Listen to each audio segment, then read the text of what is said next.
اور انہوں نے کہا کہ ان کی جو وہاں پہ ملاقاتیں ہوئیں انتہائی اہم ملاقاتیں ہوئیں. انہوں نے اس معاہدے کا ذکر کیا کہ انتہائی ایک اہم معاہدہ ہم نے کیا ہے, ہم ماسکو سے خالی ہاتھ نہیں آئے. انہوں نے کہا کہ یہ تو نہ سیکیورٹی معاہدہ ہے اور نہ یہ کوئی دفاعی معاہدہ ہے, یہ ایک فوجی اور تکنیکی معاہدہ ہے اور کسی کو تشویش نہیں ہونی چاہیے. ہمارے پاس روسی فوجی ساز و سامان ہے جس کی مرمت کی ضرورت ہے اور یہ معاہدے کے فریم ورک کے تحت کیا جائے گا. جیسا کہ ہمارے پاس امریکی ہتھیار ہیں, ہیلی کاپٹرز ہیں, جہاز ہیں, دیگر ساز و سامان ہے. ہم امریکہ کے ساتھ بھی ایسے ہی معاہدے کرنے کے لیے تیار ہیں, کیونکہ امریکہ کا بھی بہت سارا اسلحہ جو ہے اور بہت سارا دفاعی ساز و سامان, جنگی ساز و سامان افغانستان کے اندر موجود ہے. اب افغانستان کے اندر جو امریکی اسلحہ اور جنگی ساز و سامان موجود ہے یا نیٹو فورسز کے استعمال میں جو اسلحہ تھا وہ موجود ہے, وہ تو آپ کو پتہ ہے کہ وہ تو ایک منصوبے کے تحت یہاں پہ چھوڑا گیا تھا. ورنہ امریکہ جیسا ملک اگر چاہتا تو یہ اپنا جنگی ساز و سامان اپنے ساتھ واپس لے جا سکتا تھا, اور وہی اسلحہ آج پاکستان میں خیبر پختونخوا کے اندر, بلوچستان کے اندر استعمال ہو رہا ہے. ایک ملیٹنٹ کی باڈی سے جب یہ اسلحہ اور یہ سامان اتارا جاتا ہے تو 26 لاکھ روپے کا سامان اتارا جاتا ہے, بندوقوں اور جدید ہتھیاروں اور نائٹ ویژن گاگل سمیت. تو یہ ظاہر ہے کہ ایک بہت بڑی لاگت ہے. ایک بندے کے جسم کے ساتھ اگر 26 لاکھ روپے کا ساز و سامان بندھا ہوا ہے تو آپ اندازہ لگا سکتے ہیں کہ پاکستان کے اوپر کس قسم کی جنگ مسلط کی گئی ہے. سینکڑوں ہزاروں یہاں پہ جو ملیٹنٹس ہیں جو کارروائیاں کرتے ہیں. اب ظاہر ہے کہ روس کے ساتھ اگر افغان طالبان نے معاہدہ کیا ہے تو بظاہر تو یہ لگتا ہے کہ انہوں نے اپنی حفاظت کے لیے, اور ٹھیک ہے افغانستان ایک آزاد ملک ہے, روس کی اپنی ایک آزاد پالیسی ہے, وہ کسی بھی ملک کے ساتھ, دونوں ملک جو ہیں کسی اور ملک کے ساتھ آزادانہ طور پر معاہدے کر سکتے ہیں, لیکن اس میں بطور خاص پاکستان کا ذکر کیوں ہو رہا ہے؟ افغانستان کو کس سے خطرات لاحق ہیں, کس سے وہ دفاع چاہتا ہے؟ ایران کے ساتھ اس کا معاملہ, تاجکستان کے ساتھ اس کا معاملہ, سینٹرل ایشیا کی جو ریاستیں ہیں اس کے ساتھ اس کے اپنے معاملات, چین کے اپنے تحفظات, پاکستان کے اپنے تحفظات, اور ایون کہ اسی روس کے اپنے تحفظات ہیں کہ 23,000 دہشت گرد, غیر ملکی دہشت گرد کہتے ہیں کہ یہ افغانستان کی سرزمین پہ موجود ہیں. یہ روس کا الزام ہے, اور روس کی قیادت ہے کہ جو اپنی سوچ کے مطابق یہ چاہتی ہے کہ دنیا انگیجمنٹ بڑھائے, روابط بڑھائے افغان طالبان کے ساتھ, کیونکہ اس گروپ کو اسی طریقے سے ٹیکل کیا جا سکتا ہے, اس طریقے سے اس کو استعمال کیا جا سکتا ہے. اب روس کا, اب جیسے میں نے طالبان کا آپ کو بتایا کہ اس کو کیا ضرورت ہے. ضرورت تو ظاہر ہے کہ طالبان کو اس قسم کے معاہدوں کی ہے. ان کو دفاعی صلاحیت بھی چاہیے, ان کو ڈرون ٹیکنالوجی بھی چاہیے, ان کو جب کہیں سے میزائل آ رہا ہو اس کو روکنے کی صلاحیت بھی چاہیے. جیسے پاکستان نے فضائی کارروائیاں کیں مختلف علاقوں میں, پکتیکا, خوست, ننگرہار, قندھار اور ایون کہ کابل کو بھی وہاں پہ مبینہ پاکستانی ملیٹنٹ گروپس کے ٹھکانوں کو نشانہ بنایا گیا.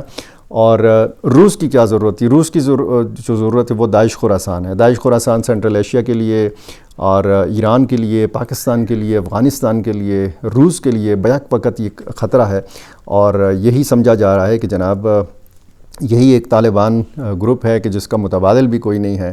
یعنی کوئی ایسی اس خطے میں یا افغانستان کے اندر کوئی ایسی تنظیم نہیں ہے, ایسا کوئی دوسرا گروہ نہیں ہے کہ جو اٹھے اور افغان طالبان کی حکومت کو گرائے اور وہاں پہ ان کی حکومت ہو. روس بھی یہ سمجھتا ہے کہ شاید یہی ایک گروپ ہے جو اس وقت اقتدار کو بھی کنٹرول میں لیے ہوئے ہے اور یہ داعش خراسان کو یہاں افغانستان کے اندر سنبھال سکتا ہے. اگر روس کے یہ خدشات ہیں, اور پھر دوسری طرف ملا یعقوب مجاہد یہ کہتے ہیں کہ ہم نے تو داعش کا خاتمہ کیا ہوا ہے, افغانستان کے اندر تو داعش کی موجودگی ہے ہی نہیں, ان کا یہ دعویٰ ہے, تو پھر اس کے باوجود روس کیوں نہیں یہ بات مان رہا اور روس نے معاہدہ کیوں کیا ہے؟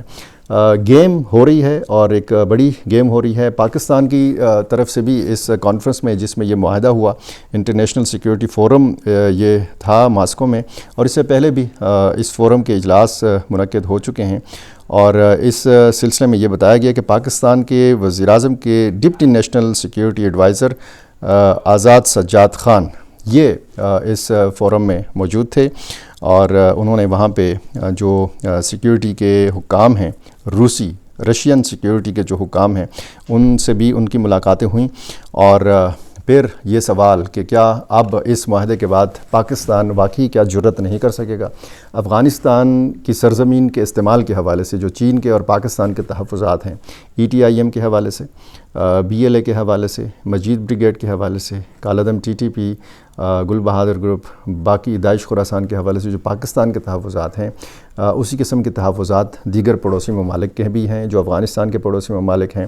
اب جو بھی بڑے چھوٹے حملے ہو رہے ہیں پاکستان کے اندر، کہیں نہ کہیں سے افغانی نکل رہا ہے۔ درادم خیل میں آپریشن ہوتا ہے، وہاں پہ کچھ ملیٹنٹس کو مارا جاتا ہے، وہاں پہ بتایا جاتا ہے کہ جناب ایک اس میں افغانی بھی شامل تھا۔ بنو میں آپریشن ہوتا ہے، اس میں 35 سے 40 ملیٹنٹس کے مارے جانے کا دعویٰ جو ہے وہ سامنے آتا ہے۔ اس میں کہا جاتا ہے کہ ایک ازمرے اور ایک استاد عبداللہ سعید، یہ افغان کمانڈرز جو ہیں یہ بنو آپریشن میں مارے جاتے ہیں۔ اسی طرح یہاں پہ جب لڑائی ہوتی ہے، خود ملیٹنٹ گروپس کی آپس کی جب لڑائی ہوتی ہے تو اس میں بھی کہا جاتا ہے کہ یہ افغان نیشنلز بھی مارے گئے ہیں۔ تو کیا پاکستانی ملیٹنٹ گروپس نے افغانستان کے اندر بھی افغانوں کی بھرتیاں کی ہوئی ہیں؟ اور یہ تو ظاہر ہے کہ ایک الگ بحث ہے، اس پہ لمبا ایک اور پروگرام ہو سکتا ہے، لیکن اگر یہ اس طرح کا سلسلہ جاری رہتا ہے، پاکستان کے اندر افغانی جو نیشنلز ہیں وہ برآمد ہوتے ہیں مختلف واقعات میں سے اور ایسے شواہد سامنے آتے ہیں، تو کیا پھر پاکستان رعایت کرے گا؟ پاکستان اپنا آپریشن غضب للحق جو ہے اس کو معطل کر دے گا؟ پاکستان دوبارہ افغانستان کے اندر فضائی کارروائی نہیں کرے گا؟ بہت سارے سوالات ہیں جو مستقبل کے ساتھ جڑے ہوئے ہیں، لیکن یہ جو افغان وزیر دفاع ملا یعقوب مجاہد نے وطن واپس آتے ساتھ ہی پاکستان کا ذکر کیا ہے، تو اس کا مطلب یہ ہے کہ اس معاہدے میں اگر یہ معاہدہ ہو رہا تھا تو اگر روس کے ذہن میں پاکستان نہیں تھا تو افغان طالبان یا ملا یعقوب مجاہد کے ذہن میں ضرور اس وقت جب یہ سائن کر رہے تھے تو پاکستان ضرور تھا، اور اسی نقطے کے اوپر انڈین میڈیا میں بڑی بات ہو رہی ہے۔ آتے ہیں اس معاملے پہ بات کرتے ہیں جو جس کا گلہ ہے تحریک انصاف کے لوگوں کو گلہ ہے، تحریک انصاف کی صوبائی حکومت اور اس کی کارکردگی کے حوالے سے بتایا جاتا ہے کہ کوئی ذکر نہیں ہوتا۔ میں اسٹریم میڈیا کے اندر کہیں ایکس کے اوپر یا کسی ویلاگ وغیرہ میں، یوٹیوب کے اوپر کہیں نہ کہیں ذکر آ جاتا ہے۔ سیاست پہ بڑی بات ہوتی ہے، آپ کو پتہ ہے کہ میں ان معاملات پہ، سیاسی معاملات پہ بہت کم بات کرتا ہوں، لیکن یہ بھی تو انصاف نہیں ہے کہ اگر یہاں پہ کوئی اچھی کارکردگی ہو رہی ہے اور پھر اس اچھی کارکردگی کو نظر انداز کر دیا جائے۔ کہیں پہ کرپشن کی کہانیاں ہیں، ان پہ تو بات ہو رہی ہے، لیکن اچھی کارکردگی پہ بات نہیں ہو رہی۔ میں ان ساری چیزوں سے ہٹ کے کہ کون سی حکومت کس قسم کی کارکردگی دکھا رہی ہے، اب عجیب و غریب قسم کی بات یہ ہے کہ پنجاب کا دیگر صوبوں سے موازنہ ہوتا ہے مختلف شعبوں میں۔ اب آپ پنجاب اور خیبر پختونخوا کا کیسے موازنہ کر سکتے ہیں؟ وہاں پہ پنجاب کی آبادی آپ دیکھیں اور پنجاب کے آپ وسائل دیکھیں، اور پھر یہ بھی دیکھیں کہ وہاں پہ مریم نواز وزیر اعلیٰ ہے اور ان کے چچا وزیر اعظم ہیں، یعنی وفاقی حکومت بھی مسلم لیگ نون کے پاس ہے اور پنجاب حکومت بھی مسلم لیگ نون کے پاس ہے، تو آپ اندازہ لگا سکتے ہیں کہ وہاں پہ کس قسم کی صورتحال ہوگی اور خیبر پختونخوا میں پھر کس قسم کی صورتحال ہوگی۔ عید الاضحیٰ صفائی مہم کے حوالے سے مختصراً ہم بات کریں گے۔ اس صفائی مہم کو مؤثر انداز میں بتایا گیا ہے کہ کامیاب بنایا گیا، اور اس میں local government department, WSSP، PDA، TMS، village council اور دیگر جو عملہ ہے، جو حکام ہیں، انہوں نے زبردست قسم کا کام کیا ہے، اس میں کوئی شک نہیں ہے، اور اپنی ذمہ داریاں انہوں نے احسن انداز میں نبھائی ہیں، اور ظاہر ہے کہ ڈپارٹمنٹس، یہ حکام اور مختلف ادارے یہ موجود ہوتے ہیں، یہ ہر دور میں موجود ہوتے ہیں۔ بات ہوتی ہے لیڈرشپ کی کہ جو قیادت ہے وہ ان اداروں سے، اس عملے سے کس قسم کا کام لے سکتی ہے۔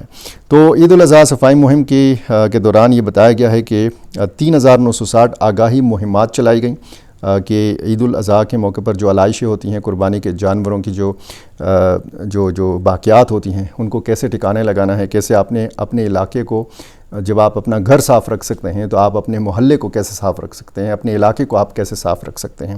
یعنی جب آپ دیکھیں کہیں بھی علائش پڑی ہوئی ہو، قربانی کے جانوروں کی باقیات پڑی ہوئی ہیں، تو چند گھنٹوں بعد وہاں تعفن پھیلنا شروع ہو جاتا ہے، بدبو پھیلنا شروع ہو جاتی ہے، اور اس مرتبہ یہ نہیں دیکھا گیا۔ 16,651 اپنے وسائل، جبکہ 3,185 آؤٹ سورس افرادی قوت جو ہے یہ تعینات کی گئی، 15,581 کلیکشن پوائنٹس قائم کیے گئے، 2,465 اپنی اور 980 آؤٹ سورس مشینری صفائی آپریشن میں استعمال کی گئی۔ 2,82,751 ماحول دوست پلاسٹک بیگز شہریوں میں تقسیم کیے گئے. 448 شکایات سیلز قائم کیے گئے تاکہ عوامی شکایات کا بروقت ازالہ یقینی بنایا جا سکے. اب یہ معلومات جو ہیں یہ فراہم کی ہیں وزیر بلدیات مینا خان آفریدی نے، اور ظاہر ہے کہ یہ انہی کی قیادت تھی کہ جس طریقے سے اداروں نے اور سٹاف نے کام کیا ہے. صوبہ بھر میں مقررہ ہدف 50,000 ٹن کے مقابلے میں مجموعی طور پر 1,20,000 سے زیادہ ٹن ویسٹ جو ہے یہ جمع کیا گیا، جبکہ 1,10,000 ٹن ویسٹ محفوظ طریقے سے تلف کیا گیا. صفائی آپریشن میں 21,000 سے زائد اہلکاروں اور 5,000 سے زائد چھوٹی بڑی مشینری اور گاڑیوں نے حصہ لیا. پشاور ڈویژن 231 کلیکشن پوائنٹس کے ساتھ سر فہرست رہا.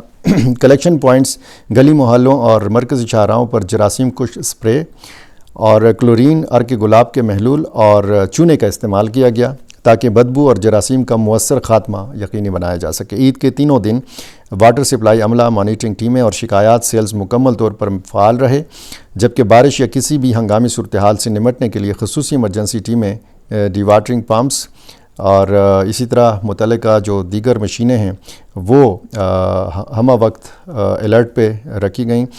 صفائی عملے نے اپنی عید عوام کی خدمت کے لیے وقف کی اور دن رات محنت کر کے صفائی کے بہترین انتظامات کو یقینی بنایا. مینا خان آفریدی نے تمام سٹاف کو، عملے کو، متعلقہ جتنے بھی افراد ہیں، حکام ہیں، ان سب کو خراج تحسین پیش کیا اور عوام کو بھی خراج تحسین پیش کیا کہ انہوں نے بھی اس سلسلے میں بھرپور تعاون کیا. اب اگر اس قسم کی چیز ڈسکس نہیں ہوگی تو پھر تنقید کیسے کی جائے گی؟ اگر یہ دعویٰ کیا گیا ہے کہ جی یہ انتظامات کیے گئے ہیں تو اس دعوے کو میڈیا میں آنا بھی چاہیے تاکہ پھر لوگ بھی دیکھیں کہ جی حکومت تو یہ دعویٰ کر رہی ہے، ہمارے علاقے میں تو یہ صورتحال ہے. اور ایسی صورتحال اور ایسی جو میڈیا مینجمنٹ ہے یہ ہونی چاہیے.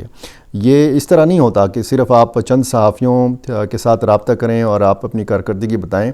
میڈیا مینجمنٹ کے حوالے سے صوبائی حکومت، خیبر پختونخوا حکومت انتہائی کمزور کارکردگی کا مظاہرہ کر رہی ہے. اس میں جو وزیر اطلاعات ہیں وہ صرف بڑے چینل پہ جاتے ہیں، وہاں پہ بات کرتے ہیں اور وہ سمجھتے ہیں کہ وہ خیبر پختونخوا کی نمائندگی کر رہے ہیں. تحریک انصاف کی حکومت کا، تحریک انصاف کی سیاسی جو پارٹی ہے اس کا بیانیہ بیان کرنا یہ الگ معاملہ ہے. آپ ایک صوبے کے ذمہ داران ہیں، اگر آپ اپنی حکومت کے اچھے منصوبے، اچھی کارکردگی بیان نہیں کر سکتے، اس حوالے سے ایک بیانیہ سیٹ نہیں کر سکتے تو آپ کی میڈیا مینجمنٹ کو کمزور ہی سمجھا جائے گا. اگر آپ نے اچھا کام کیا ہے تو اس کی واہ ضرور ہونی چاہیے.